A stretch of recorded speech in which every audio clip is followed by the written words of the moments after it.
I think I heard a noise in the cabinet right there. You should check it out. Eek, that was scary. Josh Hutcherson? What are you doing here?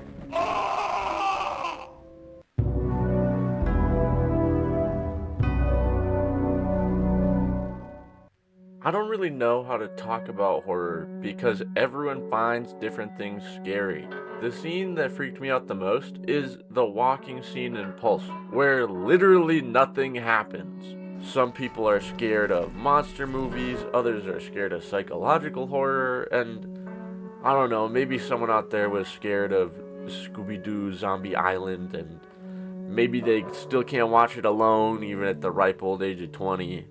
Somebody out there. I'm gonna give my personal thoughts and experiences with the genre because I'm not gonna do a deep dive on the general consensus of a large group of people and see what they think is scary. If you want that though, Watch Mojo is right around the corner, bro.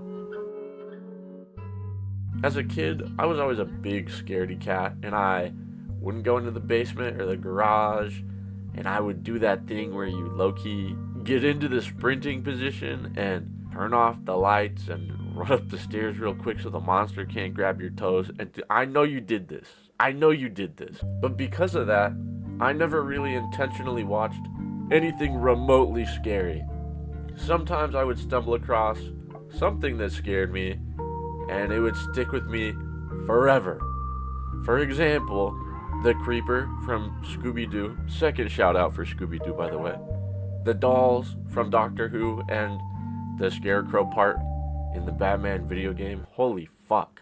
Playing that with all of the lights off at 10 p.m. and everyone's already in bed, and then that comes on the TV screen, I was screaming. I was screaming, bro. Side note, I am editing this right now, and I am like actively shitting my pants, bro.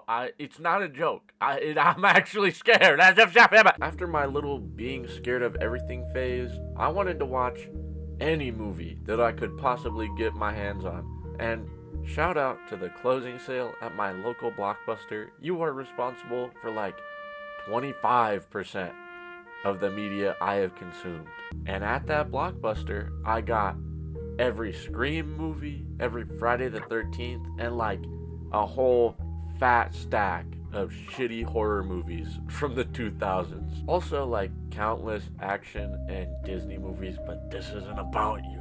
I watched every single one of them, despite being a little bit too scared to, and I loved it. It's surprising how a low budget, mediocre 90-minute horror movie with shallow characters and bad acting can really make you feel something.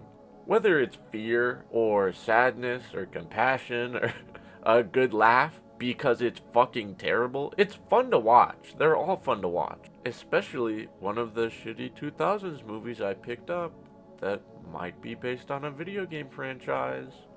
And maybe this is a segue. Much like movies, I played any game I got my hands on, and oh boy, what do you know? I also got a whole stack of games from that good old Blockbuster. Blockbuster, I miss you. And one of those games was Outlaw Golf Holiday Golf, and this was a frequent play for me. Not because I like golf, but because I thought this one character on the cover was really hot, and the other game was Silent Hill, I guess. Silent Hill 2 was the first real horror game that I played. Just like I mentioned before, there's the spooky part in Batman and the part in Uncharted and even the part in Destiny where you see the hive for the first time. But this is the first game where I knew going into it I was gonna have nightmares.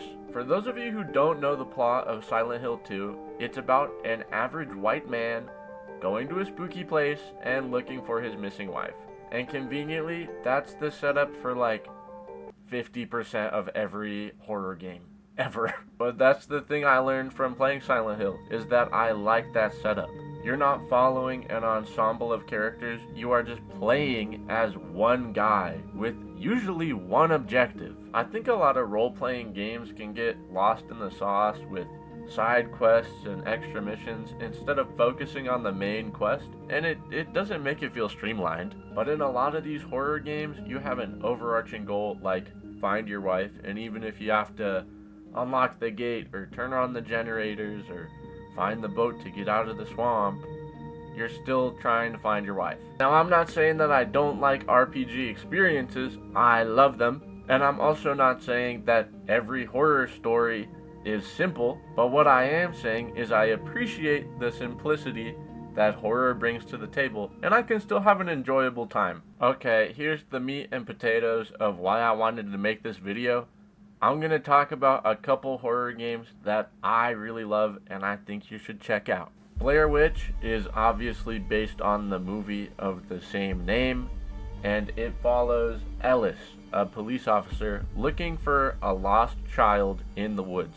This game really feels like it was inspired by Outlast because it has a lot of the same camera mechanics that Outlast did, and most of the scares are psychological. They come from flashbacks and hallucinations, so you don't really get the feeling of being chased, but it's more just like a blanket of dread on top of you. And of course, on top of all that, you get a dog companion. Depending on how you treat your dog Bullet, you can get different endings, like good, bad, or kind of a mixed one. So that's fun to play around with. The next one I want to talk about is the Alone in the Dark remake from 2024. I am genuinely baffled how this game was not a bigger deal. The original Alone in the Dark is widely considered the first 3D survival horror game, and it influenced stuff like Resident Evil. And in the remake, they got David Harbour and Jodie Comer to be the main characters.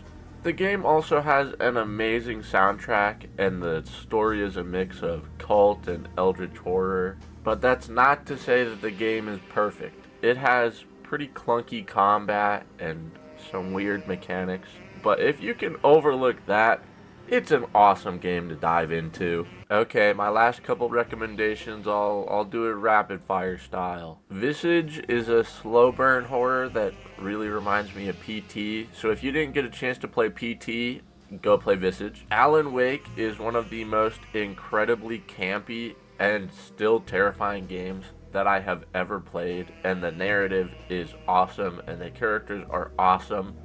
So go play Alan Wake 2. And shout out to a classic, go play Parasite Eve. It came out right around the same time as Resident Evil, and I feel like it gets overshadowed, but it's just as good, maybe better.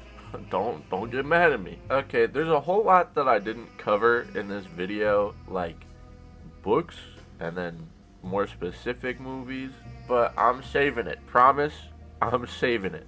And here's a sneak peek for my peeps that watched all the way to the end of the video. My next one is going to be about media from 2005, so keep an eye out for that. But sorry this video took so long to make. I really procrastinated in the middle, but hopefully it comes out okay. And here's a quick shout out to everyone that commented on my last video.